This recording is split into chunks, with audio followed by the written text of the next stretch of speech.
Rapidement, que mon Odile était na Landry. Odile what? Odile Manzaka. Ouais, lesbienne. Ah. Ouais, lesbienne. Odile la lesbienne. Odile what plus autour. Pourquoi tu as un monsieur? Odile what plus autour. Non, non, le Odile Manzaka. Odile Manzaka. Ah, Odile Manzaka c'est pays. Ah, il y a une chose là. Ah, c'est lui. Azobo ya quoi dans ma baie? Azobo a confirmé. Mais ça me semble ma bête. Sikoyo. Mama kambo ba ça les arabes bibliques. Bible oui natangwa suka bana ba otomboki na maboti. Mais ça biblique. Mais c'est normal. Nous on soit comme impoli vers moboti. C'est normal. Et ça n'a pas na misusu.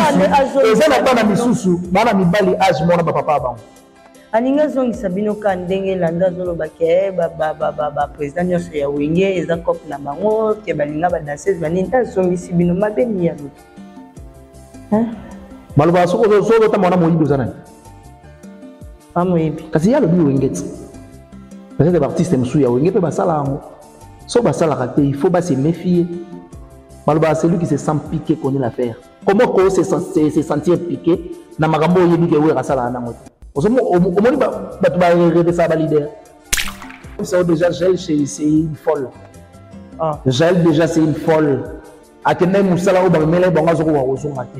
complexe d'infériorité. Mais apparemment, à Betty tourne en Belgique. À Betty tourne en Belgique, à Otambola, je suis mon Antonium. Je suis mon Tour Eiffel. Ok. Donc, ça veut dire que autant de la maison privée. Abimana Bazo, R. Ils ont privatisé pour Tambola. Mais c'est là où ils ont trouvé un normal.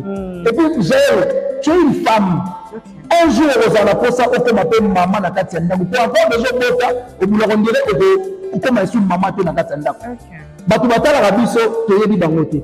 C'est que nous tout batala ramona c'est une très belle femme malgré ta choko. Ba nenge na ye. Eza ba buya jongo na peke. Abulate nga bena souela ngeza ka passer ba impoli le quoi oyo. Mais impoli le encadrer kangwata. Ça on a moins respect. Ça on a moins respect, na moi pideur. Mais ça ma potion mon. Et puis moi ça me dérange comment moi si moi-même bongo mais avec la insanité na c'est ça. C'est pas bien. Peut-être ngai pena excusez-moi ba wayo ba otalanga ba excusez-moi na ninga futi. Artiste et moi ça ba sortie médiatique à loba. Ce qui est si à l'équipe na étape bobo azongela ngo suku. C'est ça. Maintenant comme artiste a comme Rimina. Ni sali azongela ba stade de martyr. Et ça vertige à la double arena te. Faut timba. OK. Artiste a ba yeso à l'équipe na oloko. Azonga. A passer na autre chose. Mais si on dit que nous avons répété, Magambo a salaki, peut-être avec soigner derrière, ou les mots à conscient, ou soit à commis paniquer, mais il y a un songolo to pakala. Avec un français quelconque. Pour ne pas voiler ma face, moi, un jour, artiste fait à salaki visite na Adidas Arena, na qui m'appelle les belés, il y a des communicateurs et photo. Ma bengaï, se plaignait qui m'a cassé. On dirait communication à faire et ça va clic moya.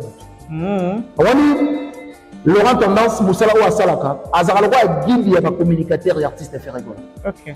Pour un artiste à Kende visiter salle où il a pour prester et je sais ma presse n'y a sur ça. OK. Il faut qu'on communique avant 2 jours au artiste pour se rendre dans la salle et poster la page officielle na yo. Ma communicateur tout bazar bazolinga ko ça faire tout pousse dans département de communication ba que communiquer mo koza to ko za la pe wana to zo pe na image pourquoi pas le canada chaîne de télé ça veut dire multiplier communication. Mais apparemment il y a eu presque le communicateur. Non, il n'y a pas eu presque. Il y a eu un groupe local. Ça veut dire que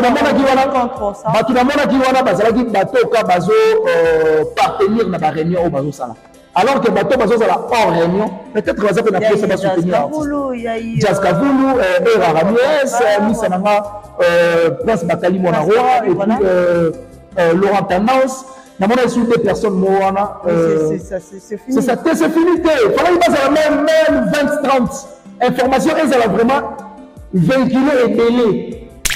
J'avais aimé la sortie médiatique de Héritier Watanabe et ça, la sortie médiatique m'a réfléchi. Ça veut dire c'est un artiste qui a démontré partout qu'il n'a pas 2 ans à pas battre pour les KTVT. à la capacité. J'ai aimé vraiment sans sortie médiatique.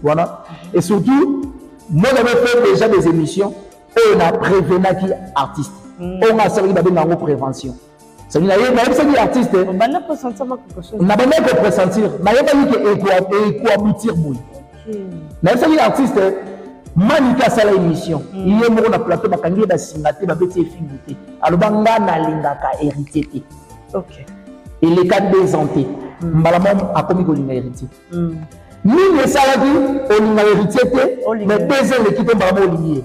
Il faut que ça ait raison. Et ça qui est au linga. Raison exacte. Raison exacte hein. Deuxièmement, même ça qui artiste. Manika ko sala pot de banane au warrior ba utiliser à l'égard na yo. Pour bannir chemin de la gloire. Ce qu'on va mettre, il faut timma. Ce qui va utiliser maniqué pour éviter, va utiliser Sarah pour faire alors. Et ça va parler la même démarche. Ok. Parce que dans le émission, Sarah la joie qui rôle la peau de banane. Faire assiette pour répondre à objectif. Tu peux participer Sarah pour abomaka actualité moi la souka. Très bien peu. Parce qu'au but il y a Sarah on dirait flatter faire bah comme à niveau il a pensé qui pour désorienter objectif il y a barrena ça promotion Moroto Toté tout ça là c'est un artiste congolais nous on est là pour promouvoir nos artistes et surtout pour défendre la culture en plein studio c'est ça non mais ils ont déjà beaucoup qui bon partir qui Congo d'abord non n'était pas comme n'a pas si n'est pas animateur au Benaza Moutou Makazi, on a classe à faire souffrir ma propre. N'est-ce pas bon ma petite. Depuis que nous n'a pas si n'est pas si. Mais le bar on carrément il a fait le rôle. Mille animateurs à Zobabou. Eh? Il y a un artiste et un animateur, monsieur, avant qu'on intégrer l'orchestre, il faut avoir une demande d'emploi. Yo même ça qu'on a une demande d'emploi. Allez mon collègue comme un grand on a danger. À robot ça n'a béqué moun. Chance internet est ça. Robot c'est le béqué moun olali. Invitation à ardoise, mais avec divers. Invitation en bois. Netika Kabasali à mon Joseph Tata Maboko grand menuisier. Invitation en carton. N'a pas follow nango. Jardin de Dieu. Invitation à boy. Bon moi mukolo fait il attend mabé. Maison divers. À Bossali Binoté. À Tcheli Binoté promotion angolais à Pamba. Maison divers. Vous êtes trop amoureux du pays. Wow! Given! Vous exagérez. On n'aime pas le pays comme ça. On n'aime pas le pays comme ça. Mbote na balandinyo sur ya Congo et Singo officiel télévision plus mbote na ba bon so balanda kapena élément na biso du début à la fin mbote na babonné na biso nyo sur ya Congo et Singo officiel télévision plus na linga kabino mingi de bolinga ranga là je vois déjà à partir il y a États-Unis, Ottawa, Paris, Belgique, pourquoi pas Angola, je vois là Brésil, je vois partout dans le monde hein, vous êtes nombreux partout vous aurez appelé temps il y a quoi la scène na bino ya elengi scène et pesa kabino na actualité scène il la raté il y a rasu di kamboza sur boza na posa ya mutu wana pena botala ka une flamme qui bimisi la bino bango bisu pe to singa bino ko retour ça beau s'abonner juste massivement na chaîne na bino beau partager beau liker et kozala important pour na biso ba o to c'est la bino misala mingi penza et là je dis merci au général manager Tonton Clovis Safimpa, Yamama, Doris Safimpa, et pourquoi pas à l'âge du stade de martyr, Tonton Kilafimpa, ça fait plaisir. Je salue toutes nos abonnés, je vous rappelle que c'est dimanche 3 mars, ça sera l'anniversaire de votre humble fille, Awa Tchebassou, vos souhaits, vos vidéos, vos cadeaux d'ailleurs, ça me fera aussi énormément plaisir, en tout cas, n'hésitez pas, je suis là pour vous, je suis votre présentatrice, et pourquoi pas à Monsieur Sam pour le nécessaire voter ma maman et mes coco pourquoi pas à Maya tout maman ya moto balata Gucci baïbaïté balata Louis Vuitton baïbaïté tout là ton ako Dior mesdames et messieurs je ne suis pas sur cette plateau je suis accompagnée avec le langues ombres moko ya ba analyste et bien ya mboka o to partage en tout cas je vous rappelle que beaucoup à la jamais dessus je te salue toi aussi qui est derrière la caméra en ordre tout le monde a sala ngapena na bimaki to ko boy po sepela Nanga et Arnaud de Matmola. Selon les actualités, l'actualité nous oblige, mesdames et messieurs. Bazolo Baka, Bazo Fingaka, Feradidas Arena. Et voyez bien l'actualité qui est là la Plaramino. Et par rapport à ça, vous allez le plateau, na longue zone de Nautiko et Sabino. Arnaud Matmola, si tu es d'accord avec moi, fais-moi plaisir au Fongolanga, na petit ça longue zone na Kata plateau. Longue zone, je te salue affectueusement. Bonjour. Ouais, salut Awa, salut aussi abonner tout à Congo et c'est officiel Télévision Plus. Continuez de s'abonner massivement, de partager, liker, commenter. Et aussi la bien. Et puis merci pour l'opportunité. Général manager à Papa Clovis Filpa et Maman Doris, n'a PC Bambote. Et puis là j'ai le stade des martyrs. Papa Guilherme Filpa aussi. Et puis merci à Willy Moucheni, Code Yamboka, à séjourner à Dubaï. Et puis merci à Gentika Songo Bourgeois, mon vieux. Merci aussi à Djiboul Bia, qui est le plus jeune entrepreneur du monde, BHK Business, achat parcelle, location véhicule. Et puis par bus événementiel, ils ont PDG Guimeng à Baron. Na PCP Bambote, et puis na PCP Mbote na honorable Justin Mopolo, mon président Christian Mokouti Azala Patriote, et puis fondation Christian Mokouti Mobimba. Na Bige Bazola Nanga, et puis bébé Chico Maneka Château Rouge, les boss Gilbert Idiatou, les Katangé les plus suspects, na Bige Azota Langa depuis le Bumbashi, et puis merci infiniment à Sam Kou pour le nécessaire. Ma maman aimé, na Bige Azola Nanga, et puis merci na Mama Godeli Velukaya. TikTok, Facebook, Instagram, tout grammaté à ma conseil, tous s'abonner aussi massivement et ça va bien. Et puis les boss Gorga si ça veut dire ka musique à l'engosilango na point noir na dit bah musicien tout bah autant de longues jambes n'engazo PC là yo ça vraiment bitoko. Et voilà, selon les actualités, l'actualité nous oblige, mesdames et messieurs, Koffi Olomide va livrer un concert, c'est 8 mars 2024 et Singapour na ba maman, ils ont mois de la femme, Koffi Olomide a zopé sa valeur na ba maman et on pourra aussi parler sur ça, les actualités, un mot sur le concert de Koffi Olomide. Ouais, un mot ça, merci d'abord pour ta question. Un mot ça, il y a quoi ça va Brazzaville, on a Brazzavilloise et surtout bah fan il y a la bonne musique. Naïbi que Kofi Fina ba Kofi et ba kuna ça veut dire bah se déplacer massivement pour ba yamba grand mopao parce que grand mopao c'est la femme ça veut dire moutaye binde ba valoriser moi moi et surtout qu'il a aussi une femme à côté de lui. C'est ça normalement donc elle a une femme à côté de lui je pense que Mama Sia Rosalawana surtout dans le quartier latin international en tout cas na benga ba fana la bonne musique surtout ba fana la bonne musique ba yoko ba diva ba yoko ba élégance ba yoko ba mon bonheur tuba ba yoko songa mbeli et ça la bien et puis papa tout il faut mettre la maman cadeau en live ça la bien il faut hein et puis papa tout maman tout il faut pas définir bolingo na bango et ben dans la lettre nini bo ya mama si za lettre k c'est le mobile mais za nini ça veut dire le 8 mars na Brazzaville n'a pas eu de congrès n'a invité ba fan à la bonne musique ba ya vraiment ébélé ba savourer na quartier latin international et c'est que Koffi Olomide boss ya mboka mais c'est l'ambassadeur au Zarawana na Reine Star Mama Si et ça vraiment qui tourne makasi. OK, c'est très important et voilà pour ne pas toquer les namis rapidement et tout ça un peu vite mais très bien.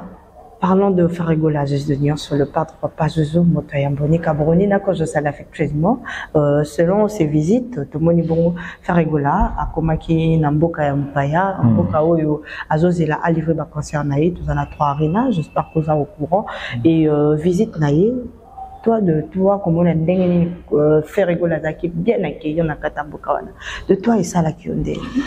Ouais, je dirais d'abord félicitations à l'artiste. Okay. Et puis félicitations à tout bazaki motivé. Il y a pour accompagner artiste dans le département, il y a communication, communicateur pardon. Voilà. Et ça la bien et surtout plaisir makasi zaki ya komona ser nanga Laura Tendance. Oyo kala troté awa spéculation bimaki on dira vraiment.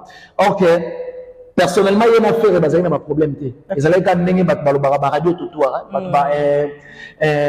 ba faire circuler des informations au bazaki na bango na précision na moté c'est pour cela à Sirandagi wana mais awati basu pour ne pas voiler ma face moi un jour artiste faire sala qui visite na Adidas Arena nazo ki ba appel les belé ya ba communicateur ya poto ba benga ngai ba se plaignait ki makasi on dirait communication à faire et ça va na clic moya batu wani Laurent Tendance Moussala ou Asalaka, Azaralwa guide ya communicateur et artiste faire rigola. OK. Pour artiste Akende pour visiter salle oye à prester et je sais ma presse nyonso ezala. Ok. Il faut qu'on communique avant 2 jours aux artistes pour se rendre dans la salle et poster la page officielle na yo. Ba communicateur tout bazar bazolinga ko ça faire tout tous dans le département de la communication ba peut que communiquer moza to ko za la pe wana to zwa pe ba image pourquoi pas le canada chaîne belé ça peut tout multiplier communication. Mais apparemment il y a eu presque le communicateur. Non, il n'y a pas eu presque. Il y a eu pendant groupe moka ya bato. Ça veut dire que qui wana bazalaki bato ka bazo partenir na ba réunion au bazo sala. Alors que bato bazo sala hors réunion, peut-être bazo ko na presse ba soutenir. Il y a eu Jazz Kavulu, Era Ramirez, Missa Nanga, Prince Bakali Monaroi et puis Laurent Tendance. N'a pas reçu des personnes moana. C'est fini. C'est fini. Il fallait passer même 20-30 informations et ça va vraiment véhiculer et mêler. Ça veut dire que la chaîne de nuance est zoyango. Non, mais moi je trouve pas que c'est l'important. C'est pas important. Les promotions. Artistes, ils ont la poste ça la sold out. Artistes, ils ont la poste après la Adidas Arena, la salle mon sous communication. Il faut vraiment masse. Il y a communication. Exemple moka typique. Au moment où bande ko na biso ya victime, tant ba kendaki avant que tout le monde ba que des prestations na communication et bande ko sala ebele. Ya mozo sala ekena ba couche tout. Parce que ne croyez pas que ma chaîne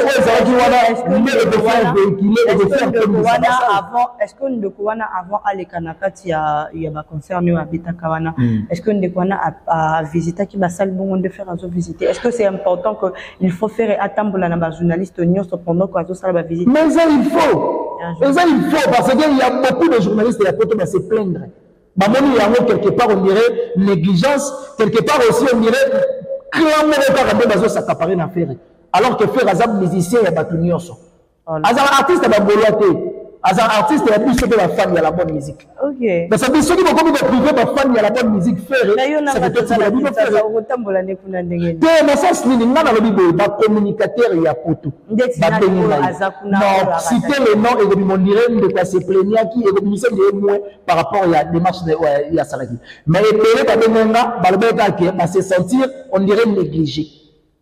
Bah, c'est sentir, on dirait, bah, tout le monde, comme ça fait bien privé.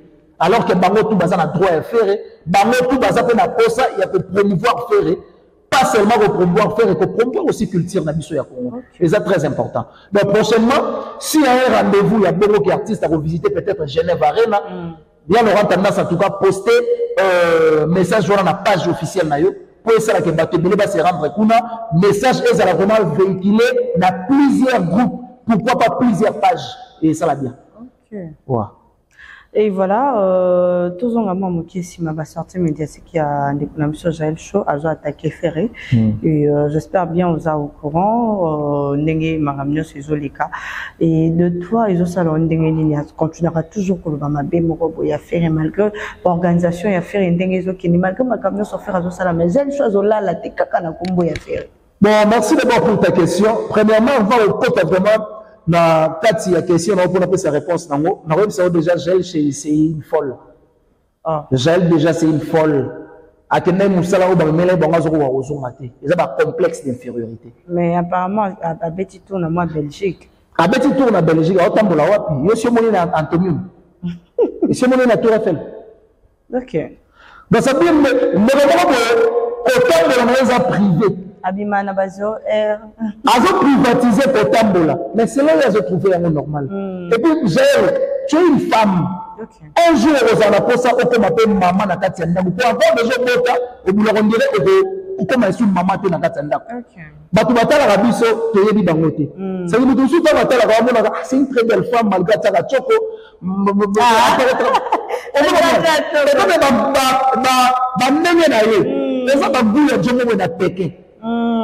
Abulate ngabena suela ngeza kabase ba impoli le kwa oyo mais impoli le encadrer tangwata sala on a moins respect sala on a moins respect na moi pideur mais ça m'a poche mon et puis moi ça me dérange comment moi si mon même bongo mais on va insanité na télé. C'est ça. C'est pas bien.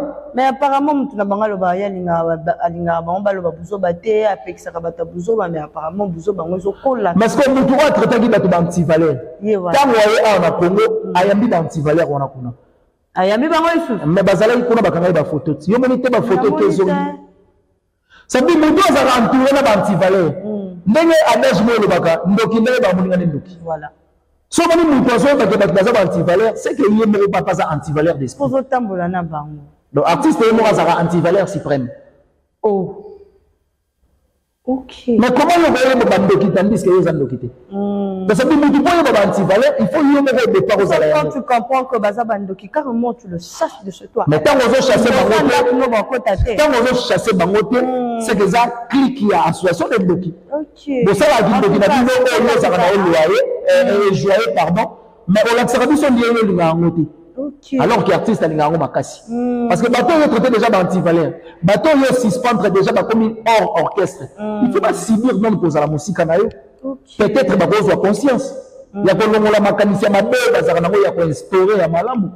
Maintenant le bateau bazo attend à qu'on instaurer non à malamou té. Il a embrassé bango les sous. C'est que zo entêté bango na ba dommage na bango ba salaka. Il y a moi mon agent la zo continuer toujours. Na ba promotion té parce que la sac déjà deux fois Stade de Martyrs et pas un concert na nini na Stade de France. Peut-être en zone si bango soka pour la promotion et puis après. Bon net ngai pena excusez-moi ba wayo ba talanga ba excusez-moi na ninga fouti. Artiste et moi ça ba sortie médiatique à Loba. Ce qui est si à l'équipe na étape boboy azongela ngo souffler. C'est ça. Mais ngana comme artiste a comme Rimina. Ni sali azongela ba Stade de Martyrs. Et ça vertige à la double arène. Il faut timba. Ok, ok. Artiste elle va y soit l'équipe na loko.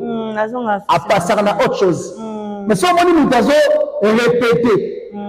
Makambo a salaki peut-être avec soigner derrière ou il m'a azaki conscient. Ou soit a commis paniquer mais il est au songolo to pakala.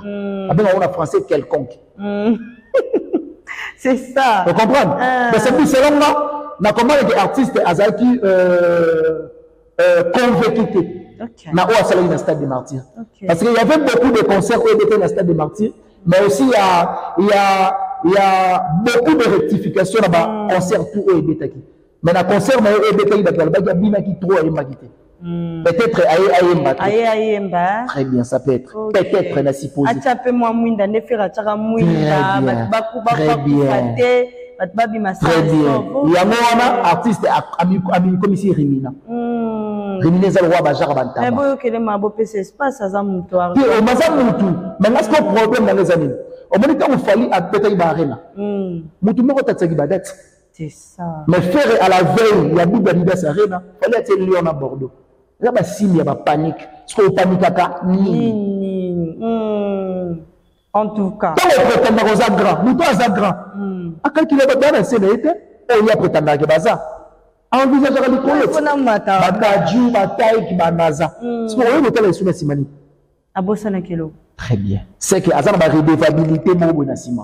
Ça veut dire Azana convaincu que à l'équipe Bandeko y a prétendu à l'équipe. Ça veut dire Bandeko y a entouré, mais il y a l'équipe. Mais il y a pas convaincu dans l'autre. Oh. Tellement il y a des concerts, il y a fait des taki. Très bien. Très bien. Pour performer comme. Ok. Donc ça dit, artiste a dit convaincu. Il y a ce qui était passé dans le Stade de Martyrs. Il y a moi revenir les sous. Pour ma discours, on va dans la TV et Kangaga. Ça c'est vrai. Il y a des nationales l'équipe. N'a pas tant ça publicité dans l'équipe parce que tu passeras à autre chose. Mais Stade de Martyrs a passé. Ils vont revenir à Magambo Dabo Salaki. Voilà. C'est ça.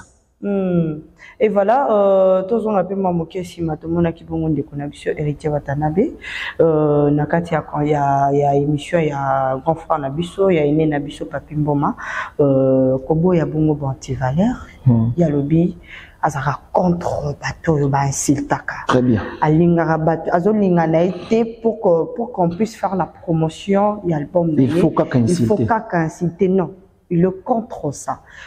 Est-ce que tu reçois espace pour na ba maman na biso oyo ba finga ka pour na ba ndeko ba finga parce que soto bito zonga mwa mkesi matumona ki manike akolo ayakolo ba que nenge tu vandi boy. il faut à la promotion. Par rapport à ça, bon, merci d'abord pour ta question. Et puis, j'avais aimé la sortie médiatique d'Héritier Watanabe. Et ça, la sortie médiatique m'a réfléchi. Okay. C'est un artiste qui a démontré partout qu'il n'a pas dit 2 ans à pas battre pour les TVT. Ok. À la capacité. J'ai aimé vraiment sens la sortie médiatique. Et surtout, moi j'avais fait déjà des émissions où on a prévenu qui artiste. On a servi de prévention. Ça veut dire que les artistes. On a pressentir quelque chose. On n'a pas de pressentir. On n'a pas dit qu'il aboutir. Ok. Mais ça veut dire artiste. Manika sala émission. Il y a un plateau bakangi ba singate ba beti fingoute. Alors banga na lingaka héritier. Ok. Et les cas de santé. Mbalamam a commis kolinga héritier. Mine saladi olinga héritier mais deuxième l'équipe mbamo olingi. Il faut que ça ba raison. O sali ke olinga. Raison ezati. Raison ezati hein. Deuxièmement, même ça qui artiste. Manika go sala pot de banane au ba warrior ba utiliser à l'égard na yo. Pour ba nuire chemin de la gloire. Ce qu'on va mettre, il faut timma. Ce qui va utiliser maniqué pour éviter, va utiliser Sarato là pour faire alors. Et ça va parmi la même démarche. Ok. Parce que dans le bagage de l'émission, Sarato la joie qui rôle la peau de banane. Faire assiette pour épouiller ça objectif ya. Tu peux participer Sarato à Bomaka actualité moi la souka. Très bien peu. Mais ce qu'on dit à Sarato le alaki, on dirait flatter faire, bah comme à un niveau ya penser qui pour désorienter objectif ya barena. Il faut tous aller. Faire wende qu'il est, maître qu'il est, artiste qu'il est, professionnel qu'il est, papa de l'homme prudent pour les matchs de l'eau ici. À cause c'est cacheté et c'est fou. Je comprends. Et ça va même démarche au Manika Sala au Préa. Héritier Watanabe. Surtout on a réveillé un artiste maman au team m'a comprendre que t'es nego o makamalo baga sagina raison. Na bagi à la veille du chemin de la gloire. Manika na Karim Mokonzi ba oswa na makasi. Ba émission na ngati. Ba tu ba ba sur risque te. Ba comme yoka koswana. C'est là notre comité. Ba à la fin d'une chose que c'est. Comme Mikolo peut Karine abimé aye pena ba live et ça. Très bien. Sikoyo. Et tikali mukie etenga makuna. Sikoyo mo mukie simatozo nga peto to mona manika otobima pe ya lobiche. Tangu kaka wata sale émission lundi ba yambi epete. Alobi yé ana posa te que héritier à reconnaître azo ça la promotion héritier na bolingo ya yeye moko moni ke marambolo be pesa ngo pe no bolingo c'est faux. C'est fondé. Bolingo c'est faux. Pourquoi? C'est faux la ndenge nini. Obi ke mwana ya Manike Prince Babia. Première salle où il y avait la ville ya munene.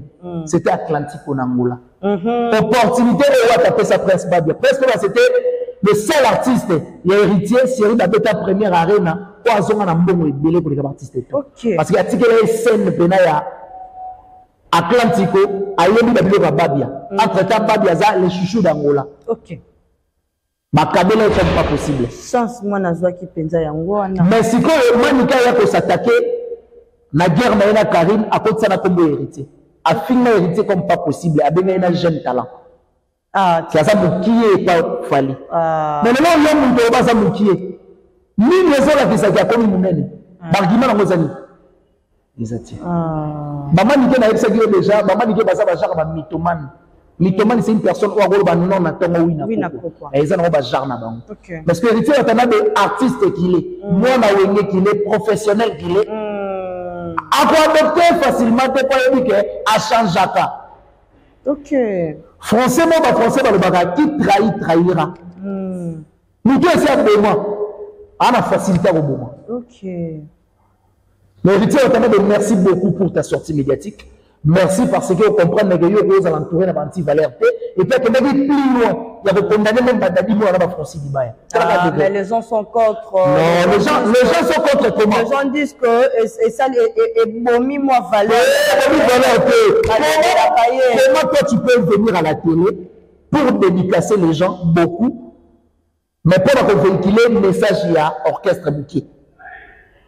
Et ça va gaffe. Ça veut dire qu'on a eu priorité pour le respect au Bayabelarana c'est héritier. Il faut donner programme héritier Watanabe qui te bétagi na Guinée. La maman je trouve pas que c'était important qu'il y ait le bango benga bango en coulisses ça bango. Non. Babylone nous faisait nini. Tellement les gens traitent héritiers, mais il y a le bagi de Koulouna, des brigands, de Moutabani, voilà qui s'appelle partie intelligence, pas partie raisonnement. Ah, wana muluba, il fait que ka bon, mais normalement, il croit que bon, t'es pour baza bat balobi la baye. Tu es bi que ça. Baza va porter. Baza va porter. Balabelage wapi na TV. A éduqué bango wapi. Azongi pe ka TV. Merci beaucoup. Et belé sopé to ça, maman belé ba pardon faisons ngara. Mais pourquoi pas? Muto afinga ki mutu na TV. Il faut aussi ma pardon na TV. Comment ni ke wana pas bimine na TV, sangi ka pardon ou bien zongile abandolo belé. C'est après ça na TV da finga yi. Na uto ça qui trahit. Ça sangi pardon. Alors be ka ça le la pour mon so par rapport il y a ndenge. Ça eza ko bossa na te. Eza ba base da biso to lobaka aw. Muto ko finga nga. Na limbisi yo. Mais na bossa ni te ke o finga nga. Na garder ka quoi na nga pour ne pas te revenir na ke refinga nga. Et c'est ce que Bajar héritier a sali. Manique na limbisa na yo na nyoso salanga. Mais venir auprès de moi, j'aime pas. Parce que moi j'ai pas besoin de gens qui insultent pour faire succès. Nous avons besoin qu'on puisse faire la promotion de l'album, monsieur. Nous assure mi-ange, mi-démon. Banzem Mola et Simba pour l'injure. Tu es sûr? Tu es sûr? Que Banzem Mola et Simba pour l'injure. Baimboka Botike sur ma commentaire. Banzem Mola artiste et Simba pour l'injure. Et Simba pour la texte artiste à sali contenu. C'est la que disque Simba. Yo kasi Banzem Mola fali le va meide le va la reine sogi bibliana. Et Simba pour l'insulte ya jai. Et Simba pour des amis. Mais quand même tu es au courant que Simba. Et Simba pour des amis. Parce que le problème dans ça. Et ça pour les calmes. Parce qu'on a un problème dans nous. Le problème dans nous c'est la chanson impermanence. Impermanence signifie et le ça il le loco kufaka lelo. Ah. Et là banze ba mort né. Mais je te dis la vérité. Là ba ba bi kala na ba kala. Ya solo. Ah ça banze bo le kaka. Et il y a quand moi vu ya na moi. Et ça banze banze bo voir sangi ku bana et mais quand c'est na e wa ba chef d'œuvre. Oh kolela ngale ba chef d'œuvre. OK. Mondela salambongo na mandoki alukela mokili mindondo ombana sali nyoso oyo mobali ya sulu limbisa ba chef d'œuvre ndé ba vita imana lo ba vita imana ba chef d'œuvre sali na kimaso falina na komi na niveau ya ça ba chef d'œuvre il faut travailler. Oh mais je te dis la vérité. OK. Chef d'œuvre ça nzembe bo na 10 ans 5 ans pourquoi pas pour du bon. Bana nyoso génération so ba ya ba okutango na minute so que tu au bénite. Kuna bomba na ya miso ukolela masumu maboye simanga na nzoto maboko na ya mateli makila en tout cas akira ya motema na nga otopisi na la route. Et ça pas chef d'œuvre banzembo ko moi so ka vandi be ayoto mobali aleli ye moi mi leli ça la ndenge sali na ite parce que ana la bana mibali biso bana lelo tolingi mibali misa bino mibali te bino bona plusieurs on peut dire deux trois mais biso bana moi lelo tolingi mabe moi âge de kete mais avant ça va 13 jours aho gérer bango ka oye bandeni osala pe bazaka na Kinshasa zuna bombo muzulemba musoni nzoto ne paye roboté asala un peu physique. Ils ont un risque à métier. Voilà, on va changer. Ils ont un risque à métier. On change les si bamesana. Parents de misal les actes. Fonctionnaire qu'il est. Il est mon parent. Bon, c'est mon cabelo n'est bon à provision. Au Sandeni, il est mon Fabiman. Quel est la boule ça? Ça va bien. C'est vrai que voilà. Rapidement, que mon odile était na landry. Odile what? Odile Manzaka. Ouais, lesbienne. Ah. Ouais, lesbienne. Odile la lesbienne. Odile what les autres? Ah. Pourquoi t'es monsieur? Odile what les autres? Ngara zo ibati. Non, le Odile Manzaka. Odile Manzaka. Ah, Odile Manzaka c'est pays. Ah, il y a mes autres. Ah, c'est lui. Azoboya quoi dans ma baie? Azoboya confirmer. Mais ça me semble ma bête. Sikoyo. Mama kambo ba ça les arabes bibliques. Bible bi na tangwa suka bana ba otomboki na maboti. Mais ça biblique. Mais c'est normal. Nous on a soit combien pour aller vers moboti. C'est normal. Et ça n'a pas na misusu. Et ça n'a pas na misusu. Bana mibali âge mona ba papa bango. Aninga zongi sabino kandenge landa zolo bake ba président nyoso ya wenge eza kop na bango ke balinga ba danseuse baninta zongi sibino mabeni ya loki. Hein? Maloba soko ta mona moyibi ozana. Pas moyibi. Kasi ya lobi wengeti. Peut-être des artistes msuya wenge pe basala ngo. So basala raté, il faut se méfier. Maloba celui qui se sent piqué connaît l'affaire. Comment ko se sentir piqué na makambo yebi ke we rasala na ngote. Omoni batu ba rêver ça ba leader. Leader basala na ngote, si ko se sentir les aider. Et ça, c'est lui qui se sent piqué. Il y a la panique, il y a la sensité. La communication, c'est de ça, ça passe.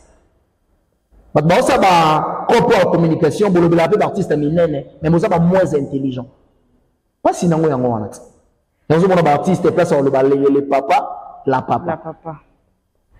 Mais tu as fait un baron, tu as fait des arrêts. On a gaffe à boulot. Il y a des gens qui ont et ça va si n'attend de la fin. Donc il y a des gens qui font encore la trop tard. Peut-être que toi, tu as 2 ans. T'inquiète.